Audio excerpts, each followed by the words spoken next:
The hospital lights were too bright. They bleached the world into harsh whites and unforgiving shadows, draining warmth from everything they touched. Lena Vasquez sat frozen beside the narrow hospital bed, her fingers wrapped tightly around her daughter's small, unmoving hand, as if grip alone could anchor the child to this world. Iris's skin looked almost translucent against the crisp sheets. Her dark curls, usually wild, bouncing with energy, lay still against the pillow. Machines hummed in low, steady rhythms, each beep a reminder that life could be measured, counted, and, terrifyingly, lost. Lena had built her life on control. Control of outcomes, control of emotions, control of the past. But control meant nothing here. "Mrs. Vasquez, we need to talk. Now." The voice came gently, but it carried the weight of disaster. Dr. Meredith Cole stood at the foot of the bed, her expression professionally composed, yet lined with the kind of compassion doctors wore when the news they carried could split a life into before and after. "It's Miss," Lena corrected automatically, her voice hoarse from hours of not crying. Her eyes never left Iris's face. "Please, just tell me what's wrong with my baby." The doctor inhaled slowly. "Your daughter has severe aplastic anemia. Her bone marrow isn't producing enough blood cells. It's progressed rapidly." The words sounded clinical, harmless, like vocabulary from a textbook. Lena waited for the but, the fix, the reassurance. "It's treatable, right?" She pressed. "Medication, surgery, something." "A bone marrow transplant," the doctor said carefully. "Immediately. Without it, her body won't be able to fight infection or replace blood loss."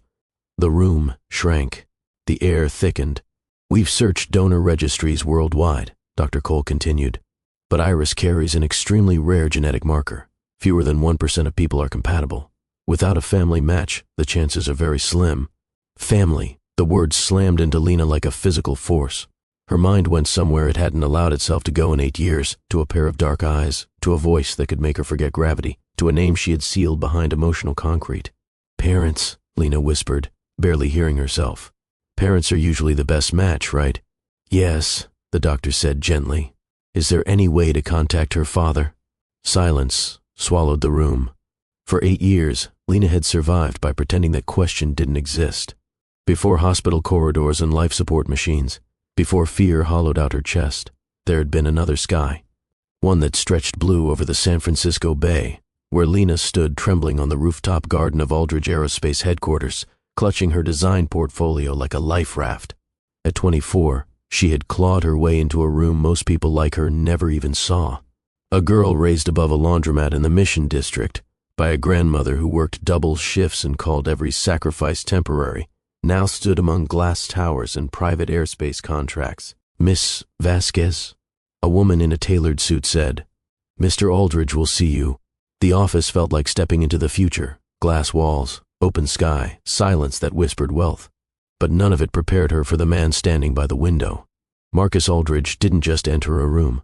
He altered its gravity. Tall, precise, dark eyes that seemed to assess and understand in the same breath.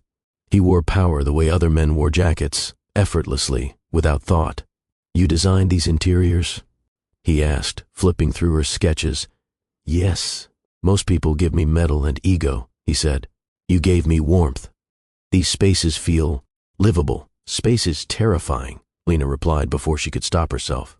"If people are going to leave Earth, they need something that reminds them why they belong somewhere." His gaze lifted to hers, and something unspoken passed between them, recognition or loneliness. She got the contract that day.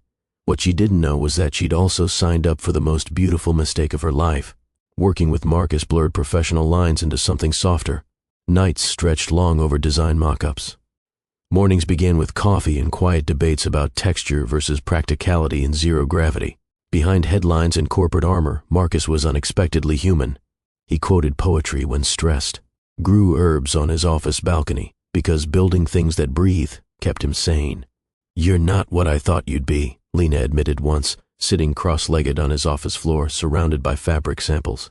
"What did you expect? A machine?" He smiled faintly. "I became CEO at 25 because my father died mid-flight. Machines don't grieve." That was the moment the wall between them cracked. The first kiss came under stars, city lights flickering below like constellations turned upside down. It felt like inevitability, not impulse. For 6 months, they lived in a quiet, secret orbit. Coastal escapes, shared silences, the kind of connection that didn't need constant proof. Lena didn't believe in fairy tales, but she believed in Marcus until the gala. The Aldridge Foundation ballroom glittered with generational wealth. Diamonds, silk, people who had never worried about rent. Lena felt like she was wearing someone else's life. Marcus never left her side, his hand steady at her back. Then she found the photograph.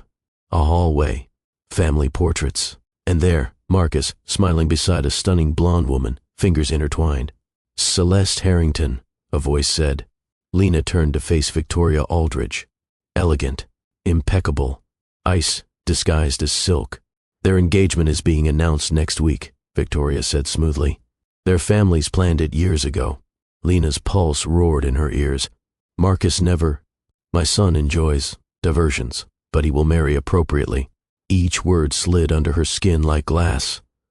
Lena didn't confront Marcus, because the part of her raised on survival, not dreams, whispered, "Of course, this is how it ends." She left that night, disappeared from his world before he could discard her from it. 3 weeks later, a doctor in Portland told her she was pregnant. And Lena chose love over pride. She kept the baby, alone. Back in the hospital, Lena stared at her daughter. 8 years of secrecy. 8 years of protecting Iris from a world Lena thought would swallow her whole. Now that same secret might kill her. She reached for her phone with shaking hands. Some names never really leave you. When the operator answered at Aldridge Aerospace, Lena almost hung up. Instead, she said, "Tell him Lena Vasquez is calling." The hospital room felt too small to contain 8 years of silence. Lena stood by the window after the call, her forehead pressed lightly against the cool glass. Manhattan stretched outside in sharp lines and restless motion, a city that never stopped moving, never stopped demanding. Ambulance sirens wailed somewhere below, fading into the endless pulse of traffic. Inside the room, time moved differently. Iris slept, lashes dark against her pale cheeks. The steady beep of the heart monitor felt like a fragile metronome counting down something Lena didn't want measured. 3 hours, Marcus had said. No questions, no disbelief. Just certainty. That hurt in a way she hadn't expected. Marcus Aldridge didn't remember the flight. He would later recall fragments, the roar of engines, the flight attendant asking if he needed anything, his hand gripping the armrest hard enough to leave half moons in his palm, but mostly, there was only one thought looping, relentless, "I have a daughter." The words rewrote his life in real time. 8 years of emptiness he'd never fully named suddenly had a shape. A face he hadn't yet seen. A laugh he'd missed. First steps, first words, birthdays, ghosts of moments that should have belonged to him and Lena. The sound of her voice over the phone had undone something he'd buried deep. She'd sounded older, tired, fragile in a way she'd never allowed herself to be before. "She needs you." Nothing else mattered. Back in the hospital, Lena tried to remember how to breathe. She hadn't planned for this moment because she'd never allowed herself to believe it would come. Marcus Aldridge existed in a sealed box labeled past, dangerous, untouchable. Yet here she was, waiting for the one person she'd sworn she'd never need again. "Mom?"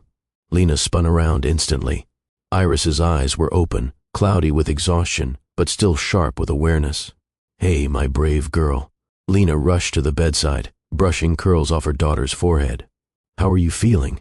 "Like I fought a dragon in my sleep and lost," Iris murmured.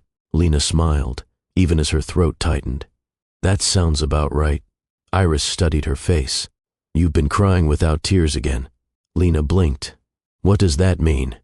"It's when your eyes look shiny, but nothing comes out." Iris's small hand squeezed hers. "It's okay. You can cry for real if you need to." "God, this child." "I'm okay," Lena whispered. "I promise." "Did you call him?" The question landed softly, but Lena felt it all the way to her bones. "Yes." Iris nodded, as if that settled something important. "Good. I think he should be here. You've never met him." "I know." Her voice was quiet but certain. "But I've always felt like someone was missing. Like when you forget a word and it sits on your tongue all day." Lena swallowed hard. "You're very wise for 8. I get it from you." 3 hours passed in a blur of nurses, paperwork, and dread. Then the door opened. Lena knew it was him before she turned around. Some people imprint on your nervous system. Your body recognizes them faster than your mind can prepare. Marcus stood in the doorway, travel-worn and breathless, as if he'd run the entire way from the airport. His suit jacket hung open, tie loosened, silver threaded through his dark hair now, catching the fluorescent light. But it was his eyes that undid her. Shock, fear, hope so raw it bordered on pain. His gaze moved past her, landing on the small figure in the bed. The world seemed to tilt. He stepped forward slowly, like approaching something sacred. "My God," he whispered. Iris looked impossibly small beneath the hospital blankets. But there it was, the curve of her cheek, the shape of her eyes, the stubborn line of her jaw. Recognition flickered across his face like lightning. "She," his voice broke. He tried again. "She looks like my mother when she was little." Lena's chest tightened. "Her name is Iris." He repeated it softly, like a vow. "Iris." He moved closer to the bed, hesitating before reaching out. His fingers hovered above her hand, afraid to touch. As if sensing him, Iris's eyes opened. She blinked up at the tall stranger, studying him with the frank, unfiltered curiosity of a child. "Mom," she said sleepily, "who's the sad man?" A strangled sound escaped Marcus, half laugh, half sob. Lena moved to the other side of the bed, her heart pounding so hard it made her dizzy. "Iris," she said gently, "this is Marcus." Iris looked between them. Then, back at him. "You look like me," she observed. Around the eyes, Marcus crouched beside the bed so he wouldn't tower over her. His voice shook. "I was just thinking the same thing." She tilted her head. "Are you my dad?" The room went still.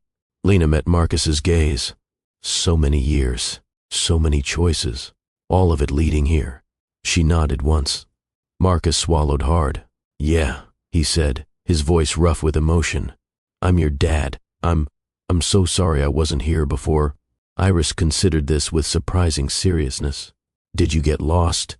A tear slipped down his cheek before he could stop it. "Something like that."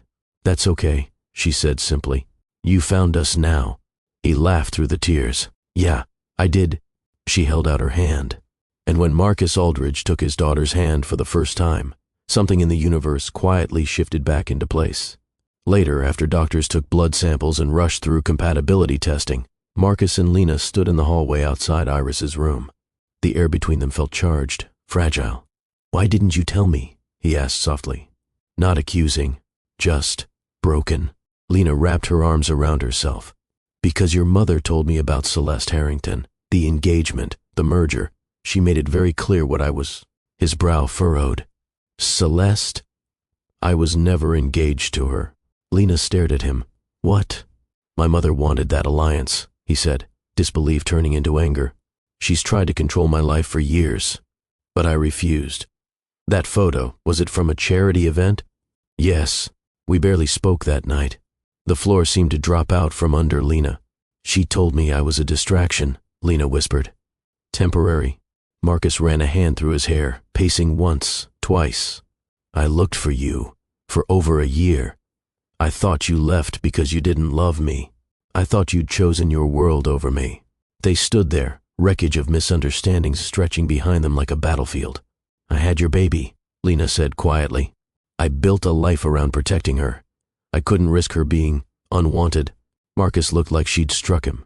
"Unwanted? Lena, she's the most extraordinary thing I've ever seen."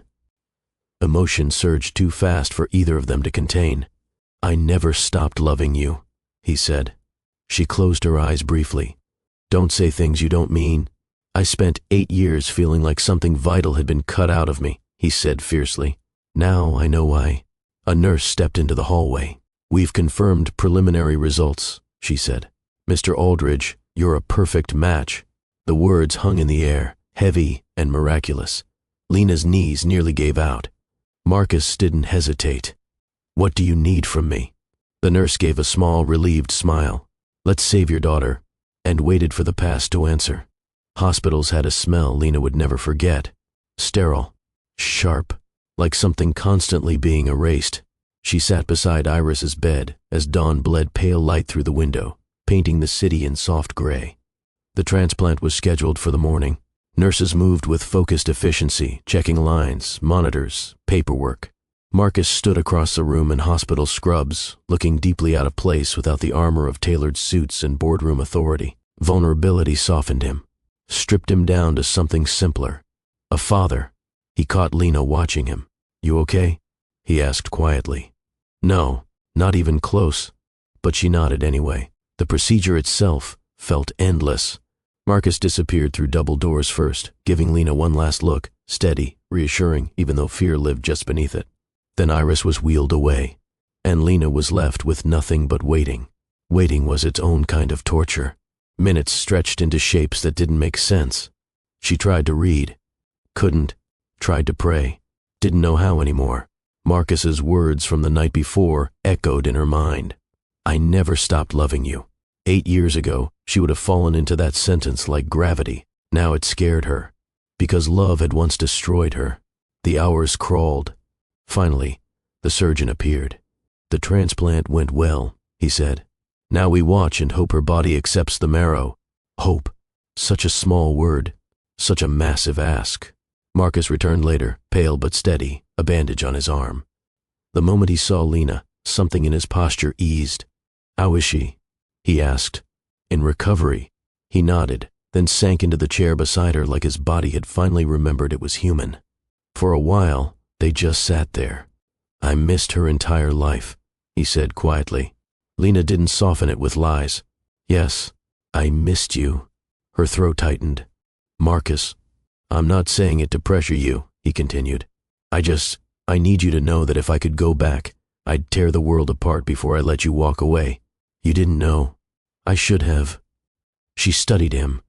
The lines around his eyes. The weight he carried differently now. Time had shaped them both. "I built walls," she admitted. "I thought independence meant never needing anyone, especially not someone from your world. My world almost cost me everything," he said. "I cut ties with my mother years ago. I'm not that man anymore." She believed he believed that. But healing wasn't instant. Love wasn't a switch you flipped back on. "I'm not the same Lena," she said softly. "Good," he replied. "Neither am I." Iris woke that evening, groggy and confused. Marcus was at her bedside before Lena could even stand. "Hey, star girl," he said gently. She blinked at him. "Did we win?" He smiled, eyes shining. "We're still fighting. But yeah, we've got a good lead." She squinted at his hospital bracelet. "You look weird in those clothes." "Yeah? I usually wear very serious business outfits. Those sound boring." "They are." She studied him for another long moment. "Are you staying?" He didn't hesitate. "Yes." "Okay." She closed her eyes again. "Good." Days passed in cautious optimism. Numbers improved. Doctors smiled more. Color returned slowly to Iris's cheeks. Marcus never left for more than an hour at a time. He learned how she liked her pillows arranged, how she hated apple juice but loved orange, how she asked impossible questions at the worst hours of the night.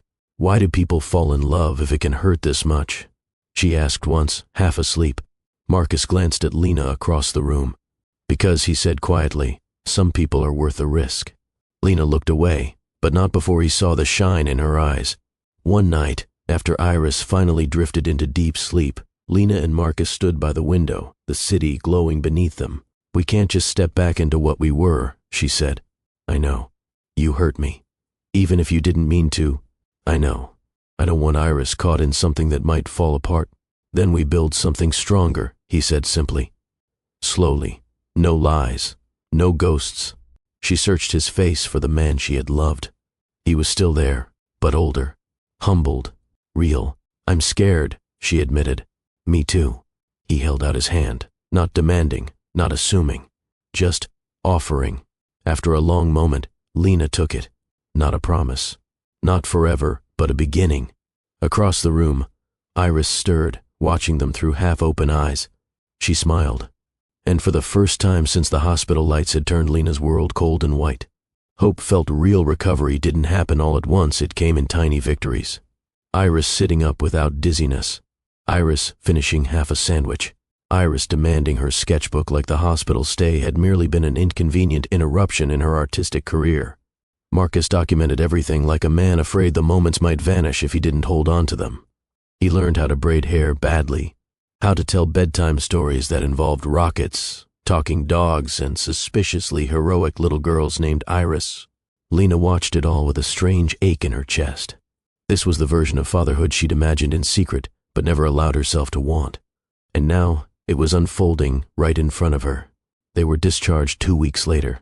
The city outside the hospital looked different somehow, louder, brighter, like the world had been waiting for them to rejoin it. Marcus had arranged a car, but hesitated beside the curb. "I booked a suite nearby," he said carefully. "Close enough in case of follow-ups, but I don't want to assume anything." Lena understood what he was really asking. She glanced down at Iris, who stood between them, holding both their hands like this had always been normal. "Can we all go to the same place?" Iris asked. "Hospitals are boring. I want us together." Lena met Marcus's eyes. "Okay," she said quietly. "Together." Relief flickered across his face so fast it was almost boyish. The hotel suite became neutral territory. Not his world. Not hers. A middle space where they could exist without ghosts pressing too close. They moved around each other cautiously at first, like dancers relearning steps after years apart, sharing coffee in the mornings, quiet conversations after Iris fell asleep. "Tell me about her," Marcus asked one night. So, Lena did. She told him about the time Iris tried to adopt a pigeon because he looked lonely, about her obsession with space documentaries, about how she insisted on painting feelings instead of objects. "She sounds like you," he said softly. "She's stubborn like you," Lena replied. They smiled. It felt easy, not like the wildfire they'd once been. Something steadier. One afternoon, Iris sat cross-legged on the hotel floor, painting furiously. "This one's us," she announced. Marcus and Lena leaned over. The picture showed 3 stick figures under a giant purple sky, holding hands. Above them floated a crooked rocket ship. "That's Daddy's work," Iris explained. "And that's Mom's house. And that's me in the middle so you don't float away from each other." Lena's throat tightened. Marcus blinked hard. "That's my favorite painting in the world. You say that about all of them, because they're all my favorite." Later that night, after Iris slept, Lena stood by the window again, this time not in a hospital, but high above the city lights. Marcus joined her. "She's going to be okay," he said. "Yes." They stood in silence, shoulders almost touching. "I don't want to rush you," he added, "but I need you to know I'm not leaving, not when things get normal, not when it's hard. I lost you once because of silence and pride. I won't make that mistake again." She believed him. That was the terrifying part. "I don't know what this looks like yet," she admitted. "It can look like whatever you need." She turned to him. "You really cut ties with your mother?" "Years ago. Control has a price. I stopped paying it." She searched his face for doubt. Found none. For the first time in nearly a decade, Lena allowed herself to imagine a future that didn't involve running. A week later, Iris was strong enough for short walks. They went to Central Park. Marcus pushed the wheelchair even though Iris insisted she could walk. Lena carried snacks. The 3 of them moved slowly along the path, autumn leaves crunching underfoot. "Race you," Iris suddenly declared, jumping up and taking off 5 steps before wobbling. Both parents lunged in panic. She burst into laughter. "Got you." Marcus dropped to the bench, hand over his heart. "You're grounded until you're 30. Worth it," she grinned. Lena laughed so hard tears came. And Marcus watched her the way a man watches sunlight after a long winter. That night, Iris fell asleep between them while watching a movie, one hand tangled in each of theirs. Marcus looked over her head at Lena. "We made this," he whispered. "Yes," she said.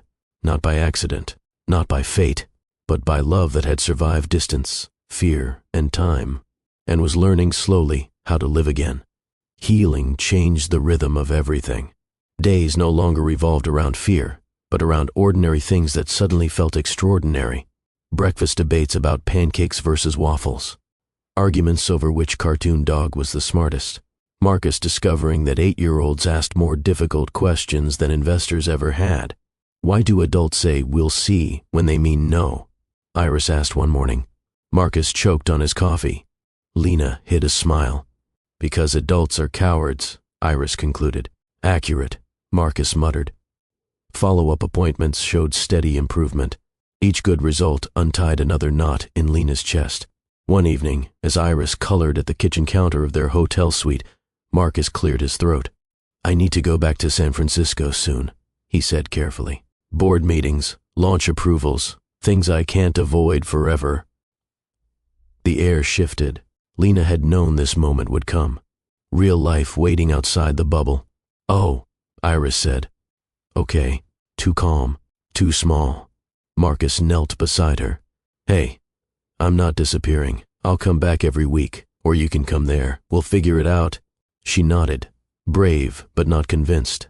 Lena watched the fear flicker behind her daughter's eyes, the same fear she'd carried for years.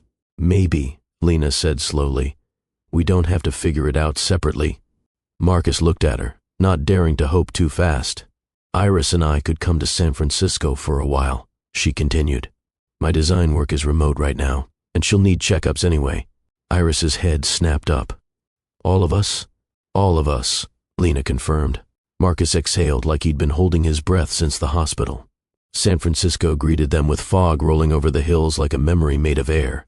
Marcus had sold the penthouse years ago. Too many ghosts.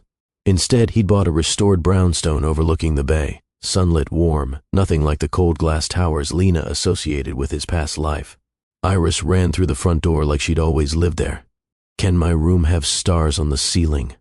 she demanded. "It can have the whole galaxy," Marcus said. Lena stood in the doorway, heart pounding. This wasn't running. This was choosing. Life settled into something almost normal. Iris started part-time school again. Marcus attended meetings remotely whenever possible.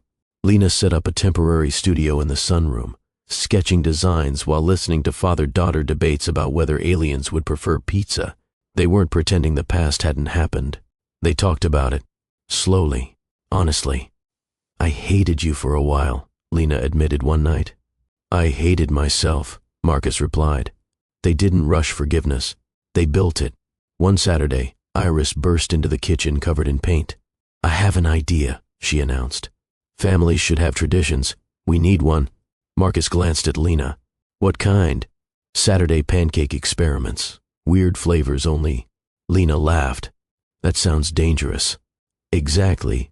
So they tried blueberry chocolate chip banana monstrosities, marshmallow disasters, one unforgettable attempt involving chili flakes that Marcus bravely ate anyway. The kitchen filled with smoke and laughter. And something fragile inside Lena finally relaxed. Weeks turned into months. Trust grew not from grand gestures, but from small consistencies. Marcus showing up to every doctor visit. Lena reaching for his hand without thinking. Iris falling asleep mid-sentence on the couch between them. One evening, as the sun dipped gold over the water, Marcus found Lena on the back terrace. "You okay?" he asked. She nodded. "I'm just not used to being happy without waiting for it to disappear." He stepped closer. "Then we practice. Every day." She leaned into him, not out of need, but choice. The first time Lena laughed without catching herself, she didn't even notice. Marcus did. It happened on a Tuesday morning, when Iris tried to teach the dog next door advanced emotional communication through interpretive dance. Lena doubled over, laughing so hard she had to hold onto the kitchen counter. Not polite laughter, not careful laughter. Free. Marcus stood there watching her like a man witnessing sunrise after years underground. That was the moment he knew they weren't rebuilding something broken. They were building something new. Iris grew stronger every week. Her energy returned in bursts that left both parents exhausted and secretly thrilled. She painted constantly, walls of her room now lined with galaxies, oceans, cities that floated upside down. One evening she held up a new painting. "This one's called Before and After," she explained. Marcus tilted his head. "Which is which?" She pointed to a gray swirl on one side. "That's before you came." Then, to a bright explosion of color. "That's after." Lena blinked fast. Marcus swallowed. "I like after." "Me too," Iris said. Real life didn't vanish. Marcus still ran a company that sent machines into orbit. Lena still had deadlines and demanding clients. Bills came. Schedules clashed. They disagreed about things, bedtimes, sugar limits, whether an 8-year-old truly needed glow-in-the-dark shoelaces. But conflict no longer felt like the edge of a cliff. It felt like life. "You're hovering," Lena told Marcus one night as he double-checked Iris's temperature for the third time. "I'm being vigilant." You're being dramatic. She almost died. I know, Lena said softly. But she's here. We can't parent from fear forever. He exhaled, nodding. Okay, teach me how not to. So she did, and he listened. One afternoon, Iris came home from school unusually quiet. What happened? Lena asked. A kid said families need to have the same last name, she muttered. Marcus crouched in front of her. Families need love. Last names are just labels. She hesitated. But I want us to match. Lena's heart stumbled. Marcus met her eyes across the room. Question, hope, restraint all at once. We'll figure it out, Lena said gently. Iris nodded, satisfied for now, and wandered off to paint. But the conversation lingered in the air, like a seed, waiting for the right season. That season arrived on a soft spring evening. The garden behind the house hummed with the quiet life of growing things. Iris was inside, working on what she called a masterpiece that requires 0 adults. Lena knelt by the herb planter when Marcus approached, hands in his pockets, uncharacteristically nervous. Hey, he said, hey. He didn't launch into it the way he might have years ago. No grand speeches, no dramatic declarations. I don't want to fix the past, he said. I want to build the future, with you. Every ordinary, messy, beautiful part of it. She stayed very still. I love what we are right now, he continued, but I'd like to make it permanent, not because we should, not because of Iris, but because I choose you. Every day, the air felt warm and fragile. Lena Vasquez, he said softly, will you marry me? No ring yet, no kneeling, just truth. Tears blurred her vision, but she laughed through them. You didn't even get down on one knee. My knees are old. I run a space company. She stepped forward, hands on his face. Yes, she whispered, but we do this our way. No spectacle, no expectations. Only us. Only us. They told Iris that night. She screamed so loudly the neighbor's dog started barking in solidarity. Finally, she declared, Now can we get the dog too? Lena groaned. Marcus grinned. We'll discuss it. That means yes, Iris stage whispered.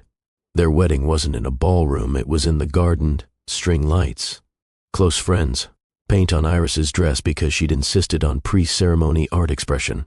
When Lena walked toward Marcus, there were no ghosts behind her. No fear waiting to pull happiness away.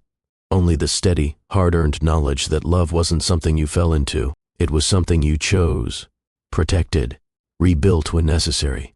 Iris stood between them, holding both hands. Okay, she said importantly. You can kiss now, but not for too long. It's kinda gross. They laughed into the kiss anyway.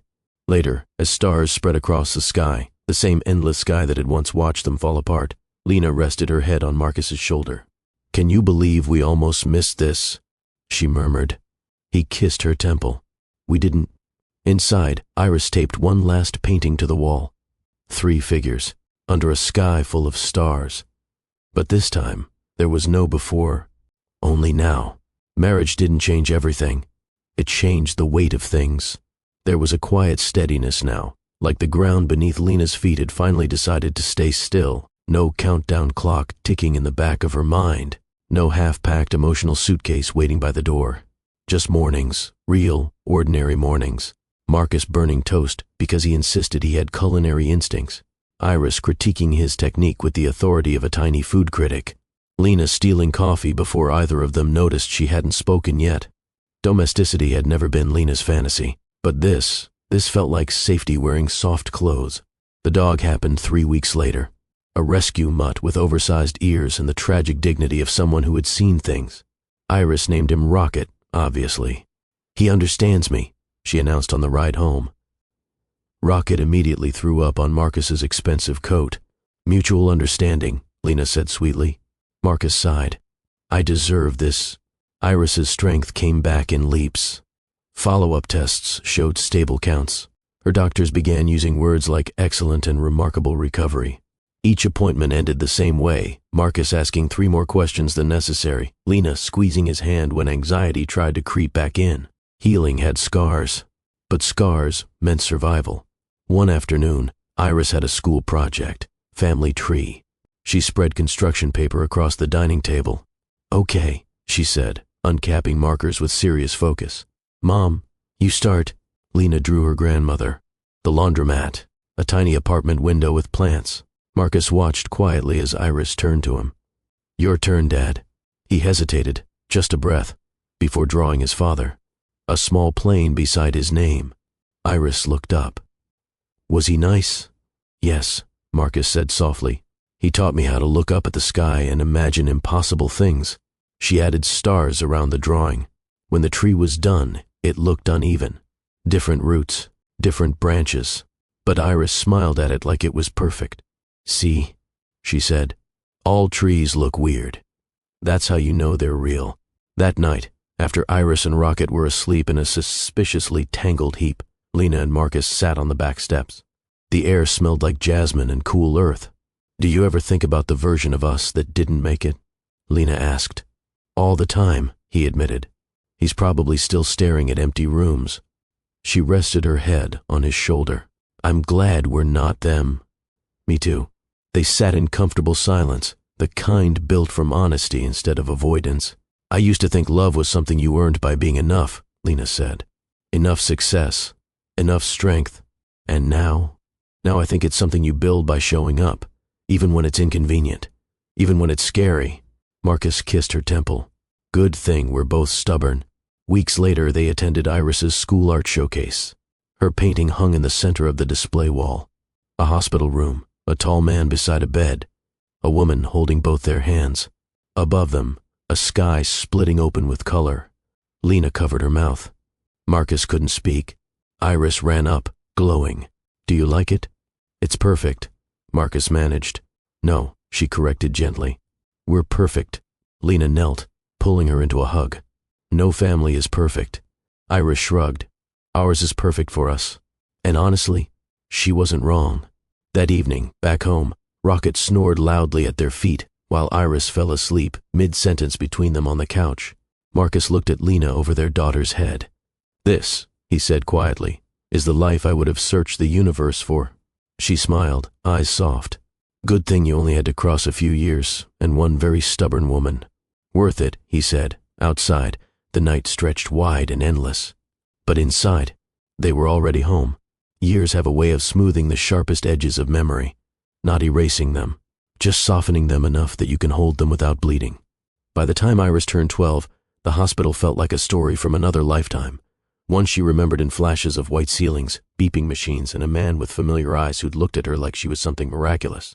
Now, Marcus was just Dad, the one who burned pancakes but could explain how rockets escaped gravity, the one who still hovered at doctor appointments but pretended he wasn't, the one who never missed a single art show, science fair, or dramatic retelling of playground politics.